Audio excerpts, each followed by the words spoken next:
Last episode, we talked about the intricate politics of the Cold War, concluding with a great treaty sending shockwaves into the timeline. It all leads up to now, where we'll delve into the formation of Wolcadia's great rivalry with the British and Americans. Before watching this video, remember to check out my main channel and Micah's Discord server. Beyond this, remember to share my video and keep up the discussion. For only comments promoting blasphemy against the Lord shall be taken down. And now, on with the video!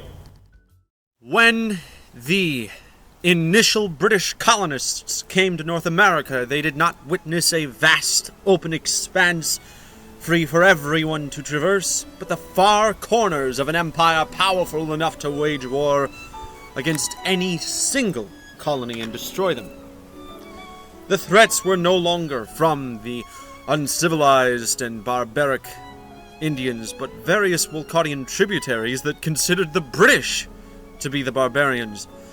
Thus, these English colonies had to eke out a living in whatever way they could. Their hard work and diligence led to prosperity. And, yeah, some levels of peace and moderation were established between the Wolcadian tributaries and the British colonies.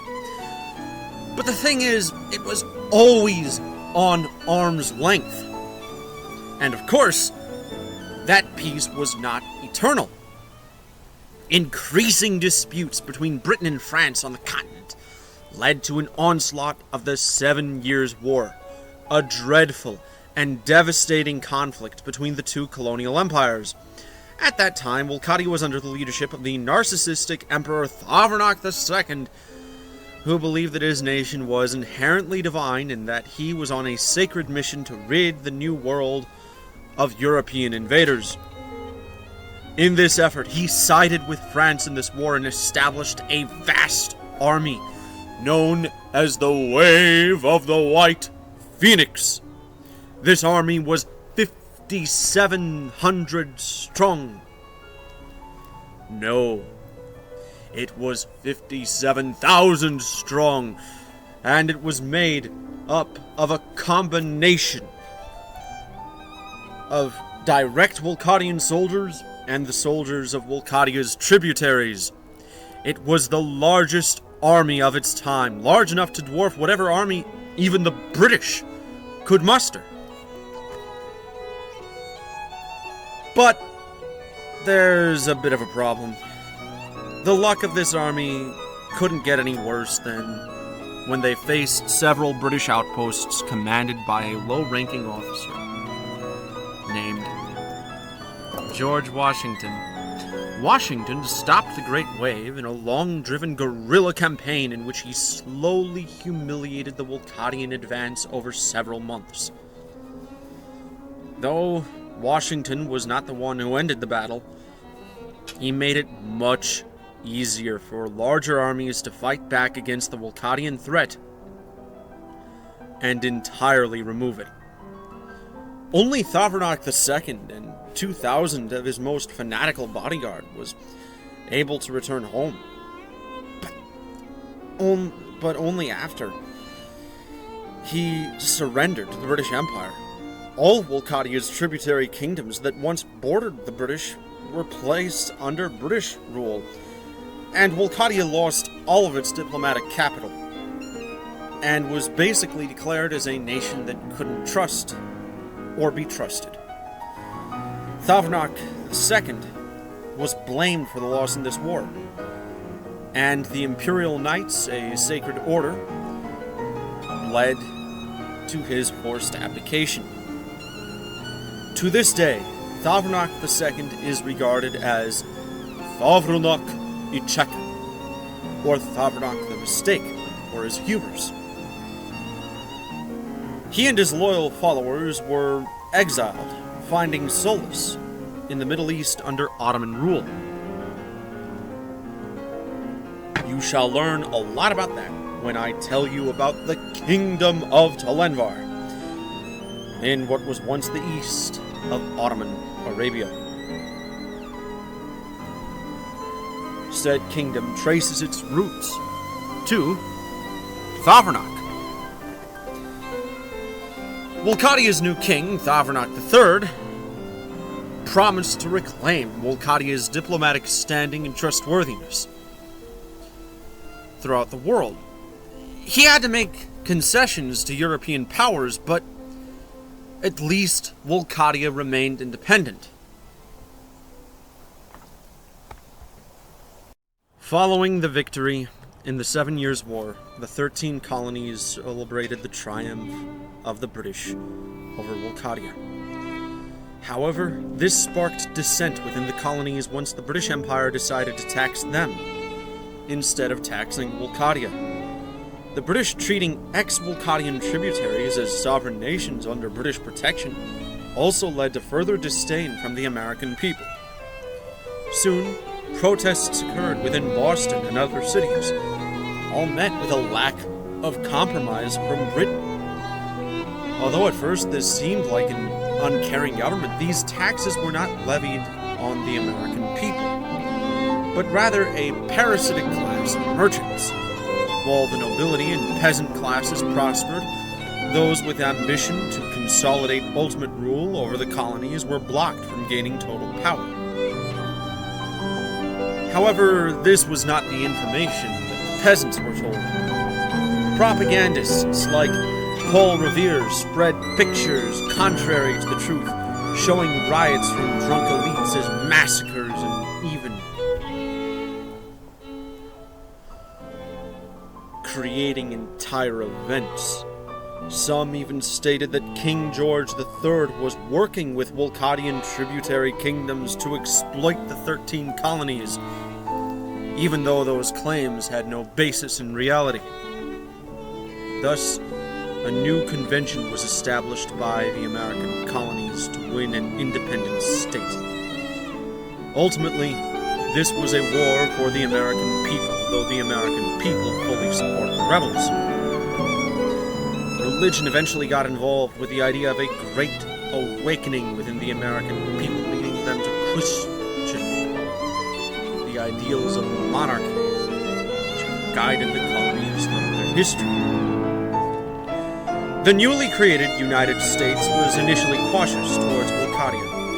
However, Washington and a few moderates within the independent state encouraged trade and the buildup of good relations, though even George Washington realized the folly of a true alliance with Wolcadia. In a letter to King Elzorkor of Glaciera, John Adams stated his plans in relation to Wolcadia.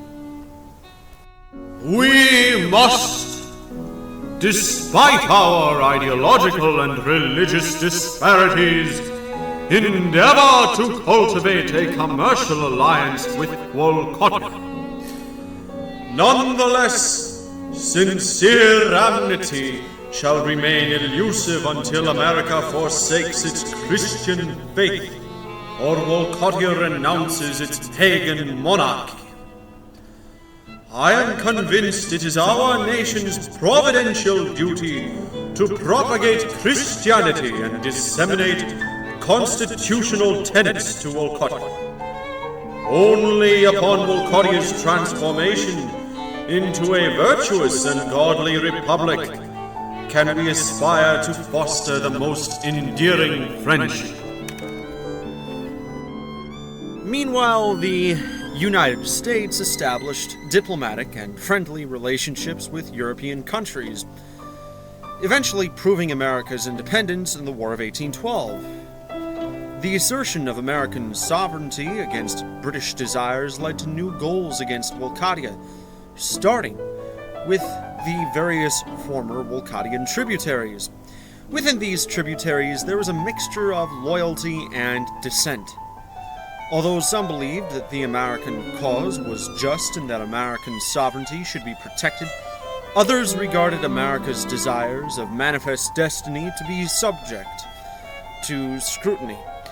Although America promised to protect these kingdoms as independent nations, not every American thought so, and some even wanted to directly include these nations as American states.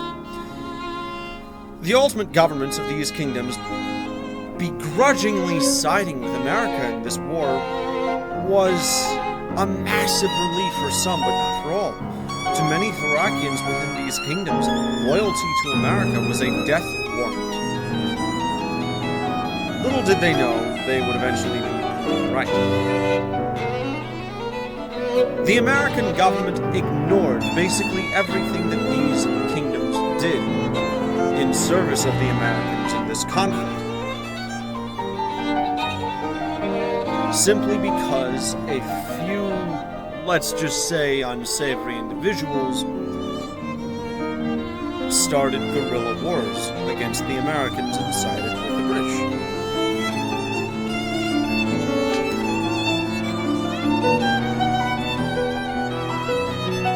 These were occasionally in forms of riots or sabotage, but I digress. A ruling from the American Supreme Court punished all of these people, even those who were loyal to the Americans, by stating that the First Amendment only applies to Judeo-Christian and secular religion, but not to Thorax faith or indigenous beliefs. A law demanding the illegalization of Thorax faith within direct American territories was passed, while another law demanded the transition of former Wolcottian tributary kingdoms into republics. The removal of rights among the citizens of these tributary kingdoms was a very slow transition. But the values of representation that the United States promised to everyone came on deaf ears to the Wolcottian people. Meanwhile, Wolcottia did not grow or change that much following the American Revolution. King Thavernak III of Wolcottia was a decent ruler diplomatically, but he failed to capitalize on new technological developments. What's worse, his successors were absolutely embarrassing rulers. First with King Nasht, who was a sexual degenerate, and then with Thavernak IV. Although Thavernak III was a great leader, speaking for the time, and King Nasht was generally a bad leader, Thavernak IV was mediocre. Maybe some could even say good. He had a lot of heart. His heart was in the right place, but his mind was not. He did not want to be the emperor. And of course that's why they assigned him to that position, because power comes best to those who don't want it. But the problem is, yeah, he didn't want to because he wasn't good at it. And it really showed. For example, he failed to industrialize his nation. Even the nobles of feudal origin were demanding him to help fund their industrialization efforts so they could transition and, actually have some level of economic power, but he refused to make these reforms. This all leads to 1836, where Joseph Smith became President of America. His goal? Manifest destiny. The slaughter of the Wolcottian people. This conflict began with not only Joseph Smith, but also the British Empire. The American and British nations were worried about Wolcottia.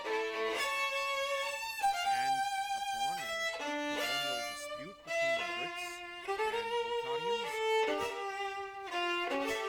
well, there was nothing the Wolcottians could do.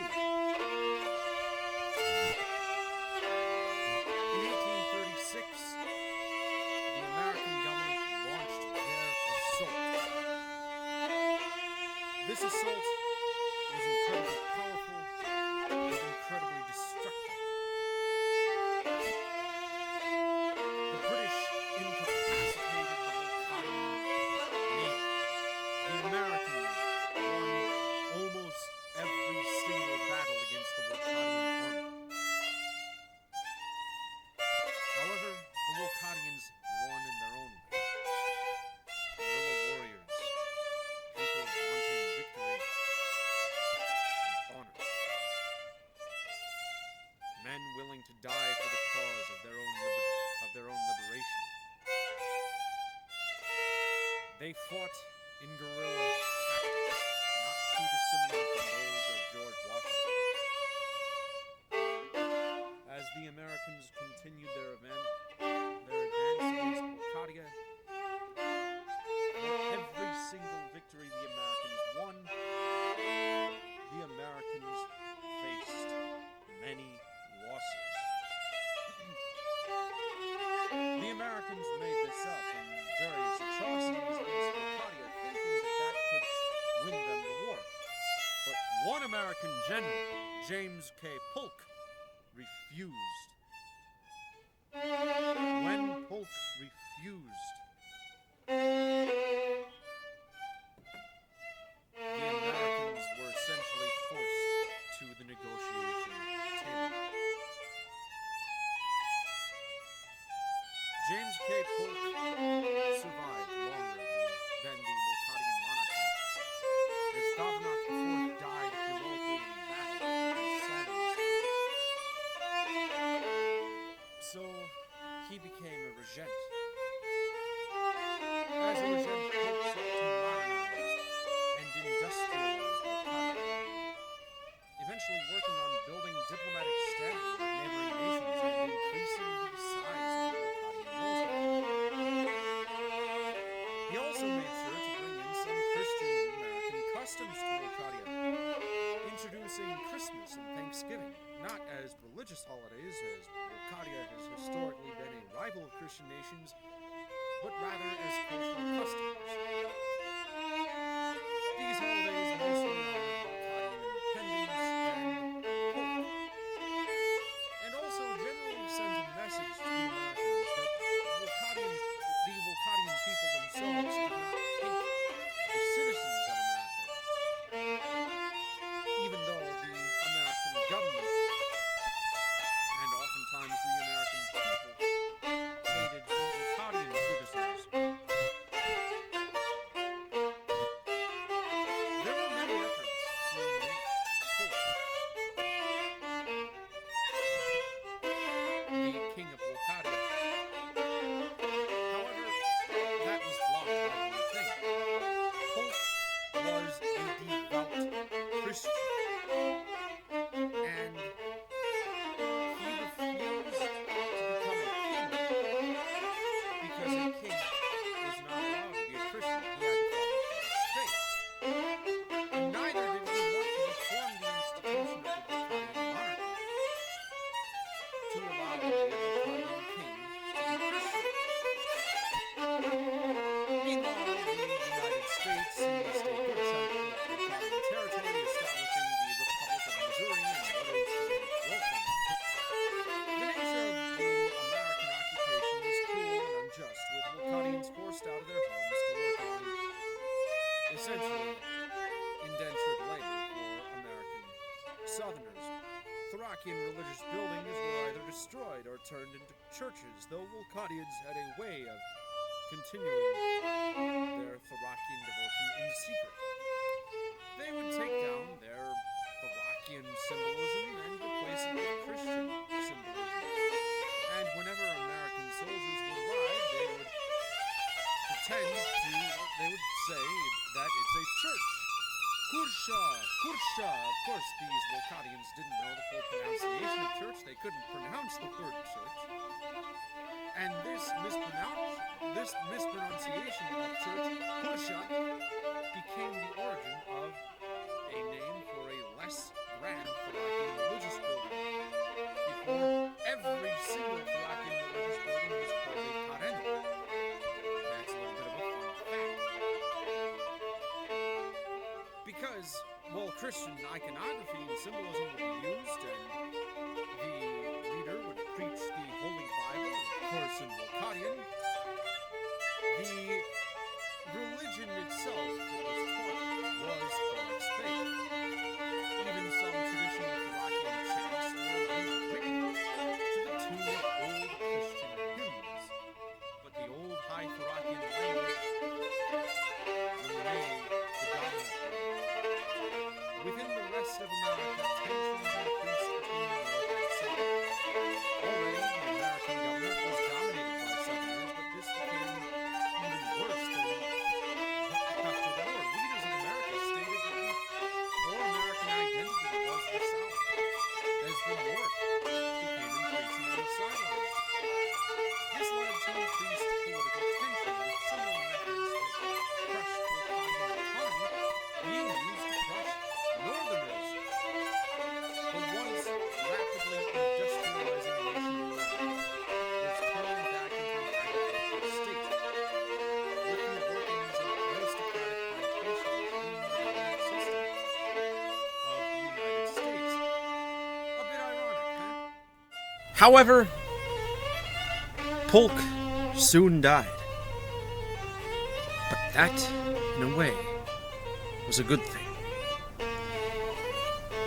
A new king, Ilzar I of the House of Alaris, with some American blood, but a commitment to Thorax faith, the national religion of Wolcadia, was crowned.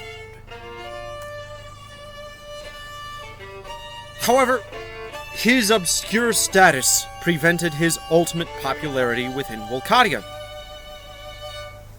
Many within the nation's nobility desired a change into a republic, and even the king's most ardent supporters were skeptical of him. This all changed when the Americans attacked once again. Upon the American invasion of Wolcadia, King Ilzar of Havrak dealt with the Americans in ways they did not anticipate. The American generals thought they would be fighting against guerrillas. They were prepared for that. But they were not prepared to face Wolcadia's incredibly modern and professional military. The Wolcadian people were steadfast in their resolve to break the United States, and soon, major rebellions gathered against the American government. What was once the United States transformed into a series of nations, all with independent goals. The first nation to secede was a federation of the northern states and the old residents of the Kingdom of Glacier. They established the Federal Republic of Atlantica, a democratic nation that was opposed to the dominant South-controlled America. Then came the Kingdom of Dixie, which began with a slave rebellion whose leaders converted to Thorax faith. North of Dixie, various Wolcadians revolted to establish the Republic of Varia, an independent nation free from American domination. The British Empire took an opportunity out of this situation, annexing New England and even some parts of upstate New York into their dominion of Canada. What was known was that the domineering force of American tyranny has finally crumbled. Towards the end of King Ilzar's war, the British Empire threatened Wolcadia to get involved if the Wolcadian government did not sell its territory. Although Wolcadia had a powerful military, the combined threats of both Britain and America would be way more than it could handle. Although Ilzar agreed to sell the territory to the British Empire, it was for a very low price, and the British Empire was pretty extortionate. The thing is, this land was known as Narstland. The Wolcadians have claimed it for a long while. They ended up entering the Central Powers in World War I because of this. simply because the British were not necessarily the friendliest people. Yeah, the Wolcadians would acknowledge the British claim happily if the British were relatively decent in how they ruled over Northland, but they weren't. The main Wolcadian problem was that the British and colonial officials within the land refused to either expel the Wolcadians or treat them as equal citizens.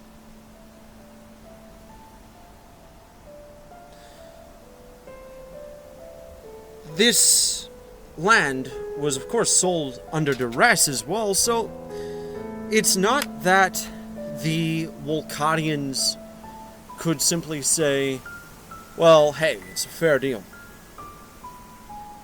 Using modern legal standards, a contract signed by duress isn't a contract at all. Of course, adding the British atrocities against the Wolcadian citizens.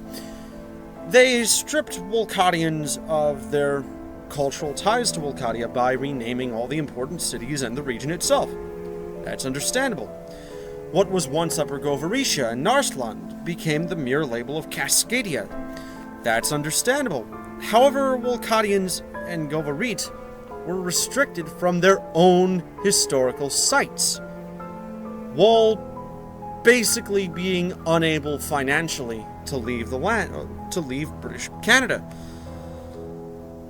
Although many liberal historians and Wolcadian nationalists think of this as the sole problem of the British Empire in colonial territories, a more honest examination would reveal that the majority of British atrocities were due to negligence from the British government rather than the strong hands of imperial leadership. Because while the British took the land, they didn't manage it.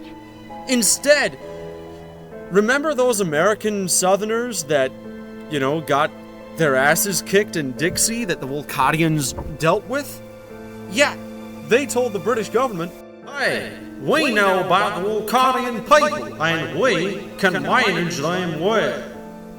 You can trust us in ensuring that Wolcadian culture can be accurately and theoretically treated in the most intellectual way possible. So, yeah, the British were pretty much responsible for the wave of bullshit they received because of the Wolcadians. Now, what did Wolcadia do about this? Well, they joined the Central Powers in World War I. Wolcadia's participation in World War I came after the British declaration of war on Germany for its invasion of Belgium. Despite Wolcadia's weaker navy, its strong land force managed to heavily weaken the British Army's position, and the local Narslander rebellion desperately wished to join Wolcadia. Wolcadia's purchase of Alaska in the late 1800s allowed the People's Kingdom to completely surround British troops.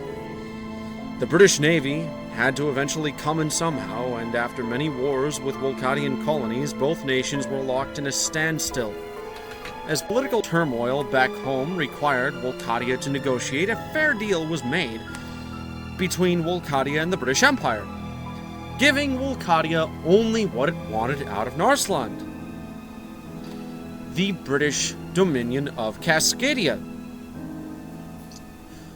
Wolcadia also was promised the German territories of Namibia and Tanganyika after the war, though Wolcadia only got Namibia. We'll talk about that in a later episode. Now, British relations with Wolcadia during the first half of the 20th century was basically marked by British condescension of Wolcadia. This expanded in World War II, where Britain flat out refused Wolcadia's entrance to the Allied powers. even though the consul of Wolcadia at that time, Olaf Robinson, and a consul is like a president, by the way, yeah, that consul bitch-slapped Hitler. Within Wolcadia today, World War I is considered as much of a Wolcadian victory as World War II is in Russia.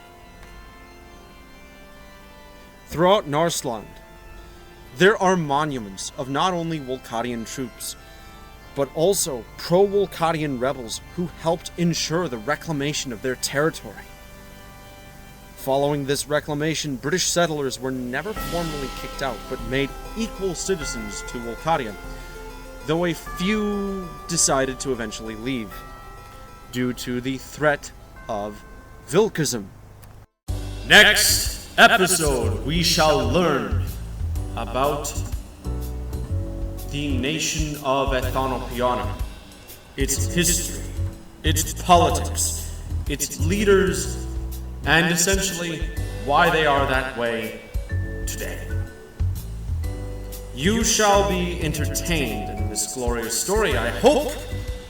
But until then, be an artist, not a nerd. And do not forget, the Lord is the divine source of creation. He who is greater than all is greater than all. The honored, blessed, and great, most powerful, most beautiful, most righteous, and most loving. Amen.